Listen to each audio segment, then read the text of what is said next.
ఇప్పుడు నువ్వు నాకు ఒక అప్పము తీసుకురా అంటాడు. అయ్యా నాకు అప్పము లేదయ్యా, నూనె పిండింది, అది చేసుకొని తింటేనే మాకు, అది చేసుకొని తిని మా ఇద్దరమే మేము ఉంది ఇంట్లో, మా బిడ్డ నేనున్న వాటిని తీసుకొని తిని చనిపోవాలం అనుకున్నాము. కానీ నువ్వు అప్పం తీసుకురామంటే అప్పమ్మ తీసుకురమ్మా, మొట్టమొదటి వాటిని సిద్ధపరుచుకొని చేసి మొట్టమొదటిగా దైవజనుడి దగ్గరికి వచ్చి నాకు ఇవ్వు, ఇది యెహోవా జీవము తోడు దేవుడు చెబుతున్నాడు కాబట్టి నేను చెప్పాను, నువ్వు వెళ్ళి ఆ పని చేయనప్పుడు వెంటనే ఆ సారేపతి విధవరాలు ఏం చేసిందంటే వెంటనే వెళ్ళింది, ఆ సిద్ధం చేసింది, ఆ పిండి పిసికింది, ఆ నూనెతో పిసికి ఆ సిద్ధం చేసి మొట్టమొదటిగా దైవజనుడి దగ్గరికి వచ్చి అప్పం తీసుకొచ్చి ఇచ్చింది. ఈయన ఒక మాట చెబుతాడు, ఏమంటే అప్పమ్మ తీసుకొని రా, నువ్వు అప్పమ్మలతో నువ్వు అనేక సంవత్సరాలు బ్రతుకుతావు. చూద్దాం బైబిల్ గ్రంథంలో ఆ వచ్చినాన్ని జ్ఞాపకం చేసుకుంటూ రాజుల మొదటి గ్రంథము 17వ అధ్యాయము 8వ వచనం నుంచి, అన్ని వచనాలు కాదు కానీ కొన్ని వచనాలు చదువుతామండి. రాజుల మొదటి గ్రంథము 17వ అధ్యాయము, అక్కడేనమ్మా రెండో రాజుల గ్రంథమా అమ్మ, 1వ రాజుల గ్రంథము 17వ అధ్యాయము చదవండి.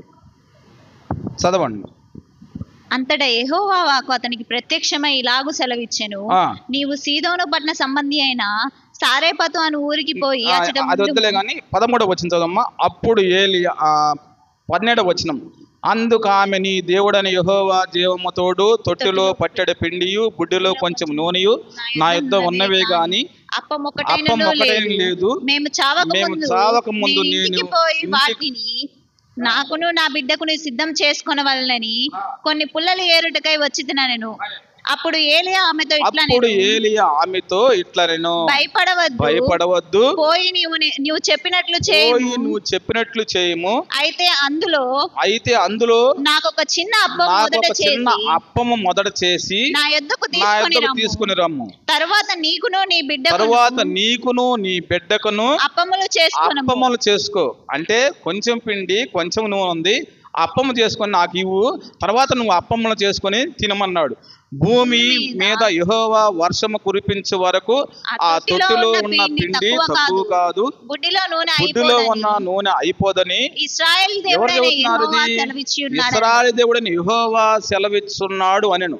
అంతటా గమనించండి, నేను చదువుతాను. అంతటా ఆమె వెళ్ళి ఏలియా చెప్పిన మాట చొప్పున చేయగా అతడును ఆమెయు ఆమె ఇంటి వారును అనేక దినములు భోజనము చేయుచు వచ్చరి.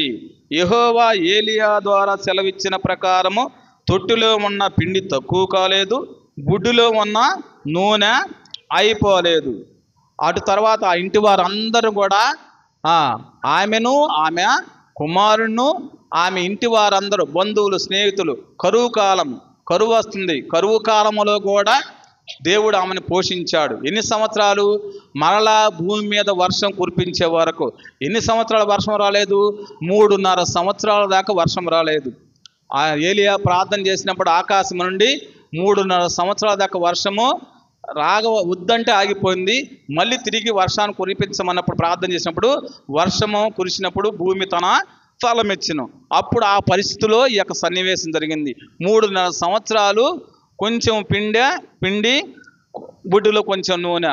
ఎన్ని సంవత్సరాలు తిన్నారంటే వారు మాత్రమేనా? ఇద్దరే కదా? వారిద్దరే కాదు కానీ ఎంతమంది? వారును వారి కుటుంబం వారును వారి బంధువులు అందరూ కూడా వచ్చారు. బెల్లం ఉన్నప్పుడు నూనె బెల్లం ఉన్నప్పుడు ఈగలు వస్తాయి, బెల్లం లేకపోతే ఈగలనే రావు. అలాగే ఆమె దగ్గర ఏముంది? సమృద్ధిగా ఉంది కాబట్టి అనేక మంది వచ్చి ఆమెను ఆశ్రయించారు. కారణం ఏంటంటే దేవుడు చెప్పిన ప్రకారము, దైవజనుడిని చెప్పిన ప్రకారము మొట్టమొదటిగా దైవజనుడికి ఇచ్చింది. ఆమె ఇచ్చిన దానిలో కొంచెం ఇచ్చిందంతా, కొంచెమే ఇచ్చింది, విధేయత చూపించింది. ఆ కొంచెం విధేయతకి విస్తారమైన ఆశీర్వాదం వచ్చింది. కాబట్టి అలా ఉండాలి మనం కూడా. మనం ఇవ్వాలి. ఇచ్చిన తర్వాత దేవుడే మనల్ని చూసుకుంటాడు. దేవుడే అన్ని విషయాలు దేవుడు సహాయం చేస్తాడు. అలాగే ఇంకొక విషయం జ్ఞాపకం చేసుకున్నట్టే మరొక విషయంలో కూడా 2 కాసులు కూడా ఇచ్చింది ఒక ఆమె. విధవరాలు, ఆమె కూడా విధవరాలే. ఆమె దగ్గర ఏముంది? ఏమీ లేదు. కొంతమంది చూస్తాం, ఆ 2 కాసులు ఇస్తే నాకేమిటి అంట. కొంతమంది కానుకలు పెట్టెలో వేసినప్పుడు అనేక మంది అంట ఉన్నదానిలోంచి తీసుకొచ్చి వేశారు. ఈమెకైతే లేమిలో కూడా ఆ 2 కాసులు తీసుకొచ్చి కానుకలు పెట్టెలో వేసినప్పుడు దేవుడు చూశాడు. దేవుడు చూసి, ఇదిగోయా ఇక్కడున్న వారందరిలో కూడా ఎవరు మంచిగా ఇచ్చారంటే, ఇదిగో ఉన్నదానిలో ఉండి ఇచ్చిన వారు కాదు కానీ లేమిలో ఇచ్చిన వారు.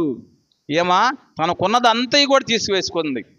ఉదాహరణకి మనకి ఎంత వస్తుంది పెన్షను? 4,000. 4,000 ఇస్తే ఎంత ఇవ్వాలి? మరి ఎంత ఇస్తున్నారు? దేవుని పరిచర్యకి ఎంత ఇస్తున్నారు? జ్ఞాపకం చేసుకోవాలి. మన ఉద్యోగం 1,00,000 రూపాయల ఉద్యోగం వస్తే దేవునికి ఎంత ఇవ్వాలి? మనం ఎంత ఇస్తున్నా? దేవుడు బలం ఇచ్చినప్పుడు ఆ బలాన్ని దేవునికి వాడుతున్నావా?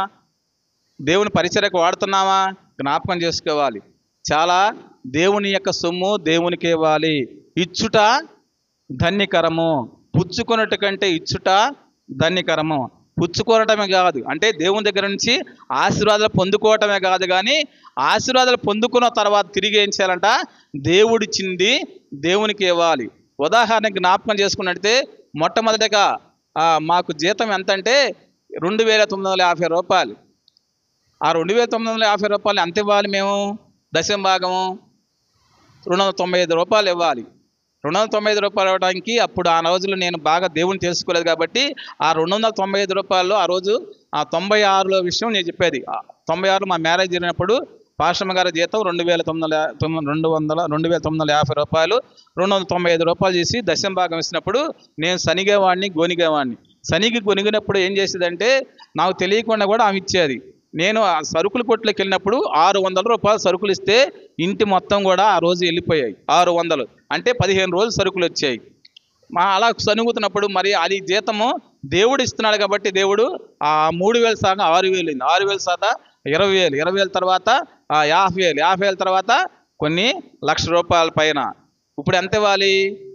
10,000 ఇవ్వాలి. 10,000 ఇచ్చినప్పుడు నేను ఏమని చేయాలి? ఇప్పుడు అప్పుడే 295 రూపాయలు ఇస్తేనే వద్దన్నాను, ఇప్పుడేమన్నానని కంట్రోల్ చేయాలి.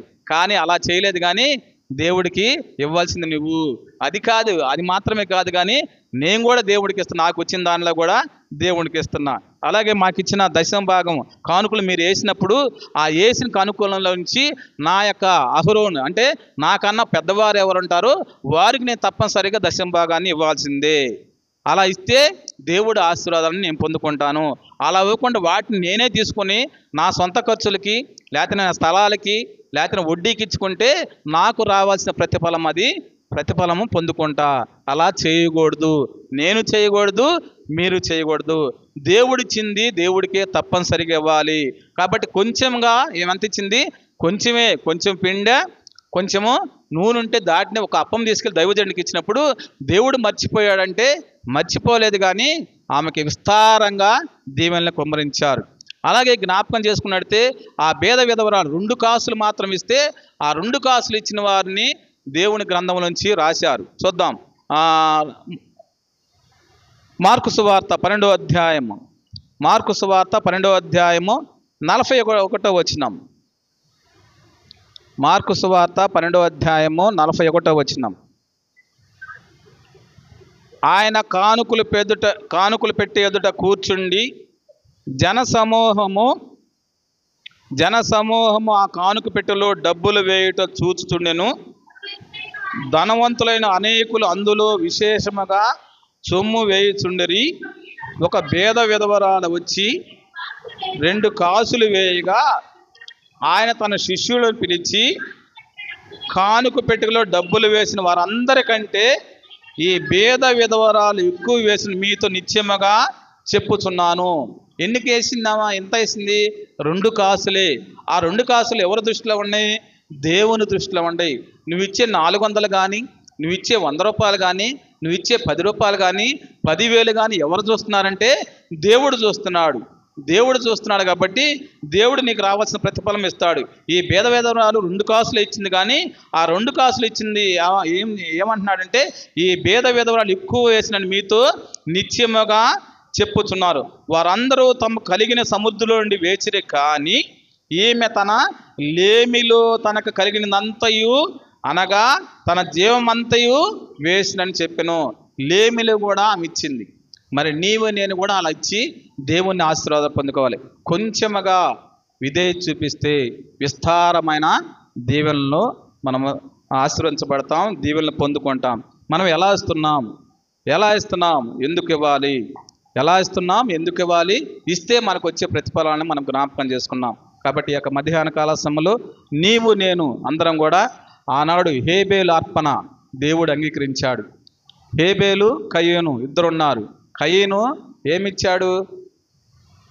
హేబేలు గొర్రెల కాపరి, కయీను ధాన్యము వ్యవసాయం చేసుకుని సేద్యం చేసుకున్నాడు. కయీను తీసుకొచ్చాడు, హేబేలు తీసుకొచ్చాడు. హేబేలు ఏమి తీసుకొచ్చాడు? శ్రేష్టమైన దాన్ని తీసుకొచ్చాడు. తనకు కలిగిన దానిలో ఆ గొర్రెలు కానీ ఏదైతే వాటిలో క్రొవ్విన వాటిని శ్రేష్టమైన తీసుకొచ్చినప్పుడు దేవుడు వాటిని చూసి కయీను అర్పణ తీసుకొచ్చాడు, హేబేలు అర్పణ తీసుకొచ్చాడు. కానీ హేబేలు అర్పణని ఆయన అంగీకరించాడు. బైబిల్ గ్రంథంలో ఆదికాండం ఒక్క వచనాన్ని జ్ఞాపకం చేసుకుందాం. ఆదికాండము 4వ అధ్యాయము మొదటి నుంచి చదువుదాం. ఆదికాండము 4వ అధ్యాయం. ఆదాము తన భార్య అయిన హవ్వను కూడినప్పుడు ఆమె గర్భవతి అయి కయీనును కని, యెహోవా దయ వలన నేను ఒక మనిషిని సంపాదించుకొనెను. తర్వాత ఆమె అతనికి తమ్ముడుగా హేబేలును కనెను. హేబేలు గొర్రెల కాపరి, కయీను భూమిని సేద్యపరచువాడు. హేబేలు గొర్రెల కాపరి, కయీను భూమిని సేద్యపరచువాడు. కొంతకాలమైన తరువాత కయీను పొలము పంటలో కొంత యెహోవాకు అర్పణముగా తెచ్చెను. హేబేలు కూడా తన మందలో తొలుచూలు పుట్టిన వాటిని కొవ్విన వాటిని కొన్ని తెచ్చెను. యెహోవా హేబేలును అతని అర్పణమును లక్ష్య పెట్టెను, కయీనును అతని అర్పణమును ఆయన లక్ష్య పెట్టలేదు. ఎందుకంటే కారణం ఏంది? శ్రేష్టమైన దాన్ని దేవునికి ఇచ్చాడు, క్రొవ్విన వాటిని ఇచ్చాడు. ఈయన ఏం చేశాడు? పొలములో సేద్యం చేసుకునేవాడే. మనం కనుక కొంచెం పొలం రైతులను చూసినట్టయితే ఒక్కోసారి వ్యవసాయం చేసే రైతుల్ని కొంతమందికి కూలి వాళ్ళకి కానీ పట్టల వాళ్ళకి కానీ లేకపోతే ఎవరికన్నా కొలవాలన్నప్పుడు తాలు ఉండిద్ది చూసారా, అంత తూర్పాలు పోసిన తాలు, ఆ తాలు పొట్టుని పక్కన చంపి సగం అయ్యి సగం కలిపి ఇస్తారు. అలాగే ఈయన కూడా ఏం చేశాడు? శ్రేష్టమైనది ఇవ్వలేదు కానీ మంచి గింజలు ఇచ్చి మంచి వాటిని ఇస్తే మరి ఎలా చేసేవాడు దేవుడు తెలియదు. కానీ ఆయన శ్రేష్టమైన దాన్ని ఇవ్వకపోవటం వలన దేవుడు హేబేలు అర్పణని అంగీకరించాడు. హేబేలు ఏమిచ్చాడంటే క్రొవ్విన వాటిలో మంచి తొలుసూలు వాటిని తీసుకొచ్చి దేవునికి ఇచ్చినప్పుడు దేవుడు హేబేలుని అర్పణ కూడా అంగీకరించాడు. మరి మనం ఎలా ఇస్తున్నాం? ఎలా ఆశీర్వాదాలు రావాలంటే ఉత్సాహంగా ఇవ్వాలి, శ్రేష్టమైన దేవాన్ని ఇవ్వాలి, నీ తలాంతులను ఇవ్వాలి, నీ సమయాన్ని ఇవ్వాలి, నీ దశంభాగాన్ని ఇవ్వాలి, నీ యొక్క తలాంతులన్నీ కూడా దేవునికి వాడాలి. అప్పుడు దేవుని ఆశీర్వాదాలు పొందుకుంటాం. కొంచెమైనా సరే ఆ కొంచెం దేవుని చేతిలో పెడితే దేవుడు విస్తారమైన దీవెనల్ని మనకు అనుగ్రహిస్తాడు. కాబట్టి ఈ మధ్యాహ్న కాల సమయంలో నీవు నేను ఎలా జీవిస్తున్నాం? సమయాన్ని ఇస్తున్నావా? లేకపోతేనేమో పరిచర్య చేస్తున్న తలాంతుల్ని దేవుని కోసం వాడుతున్నావా? నీకు ఇచ్చిన దాన్ని మొక్కుకున్న దాన్ని దేవునికి ఇస్తున్నావా? ఒకసారి జ్ఞాపకం చేసుకుంటూ ఎవరికి వారు పరీక్ష చేసుకుంటూ మనం ముందుకు వెళ్దాం. దేవుడి వాక్య భాగాన్ని దీవించునుగాక. కళ్ళు మూసుకుందామండి, చిన్న ప్రార్థన చేసుకుందాం. పరిశుద్ధుడా, ప్రేమ గల తండ్రి, నీకే వందనాలు. విన్న వాక్యాన్ని హృదయాల ఫలించుడు సహాయం దయచేయండి. అయా కొంచెముగా విధేయత చూపిస్తే విస్తారమైన దీవెనలు అని చెప్పావు, కొంచెంగా విత్తితే విస్తారమైన అయా ప్రభు దీవెనలు అని చెప్పిన రీతిగా ఆ విస్తారమైన దీవెనలను పొందుకోవాలంటే ఎలా ఉండాలి, ఏమి చేయాలని విషయాలు మాతో మాట్లాడినందుకు వందనాలు, స్తుతులు, స్తోత్రాలు. విన్న వాక్యమైన హృదయాల ఫలించుడు సహాయం దయచేయమని యేసయ్య నామములో ప్రార్థన చేస్తున్నాము తండ్రి, ఆమేన్. అలాగే అందరూ